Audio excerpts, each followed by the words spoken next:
কি হয়েছে? শুক্রবারের দিন এখানে কেন? শুক্রবার দিন দেখি তো আমি এখানে। একটা দিন তোমার সাথে আমার দেখা হয় না, আমার যে কি পরিমাণে কষ্ট হয়।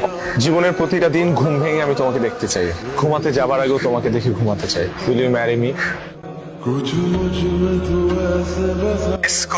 কেন? বিয়ের তারিখ তো কাছে চলে আসছে। আজ যদি তোমার নিজের একটা ছেলে থাকতো, তখন কি তুমি একটা পুরোমুখী মেয়ের সাথে ছেড়ে বিয়ে দিতে পারতে? দিতে না মা। মোমো, মোমো, আমাকে তুমি ভুলে যাও, চলে যাও তুমি এখান থেকে। আমি কোথায় যাব? আমি তোমার সাথে কথা না বলে, আমি তো তোমাকে ভালোবাসি। তোমার সাথে দেখা না হলে আমার কিছু ভালো লাগে না, প্লিজ। কিন্তু আমি তো তোমাকে কখনো আমার এই মুখ দেখাতে চাই না। তুমি চেয়েছিলে আমার যাতে কখনো তোমার পোড়া মুখটা দেখতে না হয়, আর আমি সবসময় চেয়েছিলাম যাতে তোমাকে ছেড়ে একটা দিনও থাকতে না হয়। আমাদের দুজনের ইচ্ছে পূরণ হলো।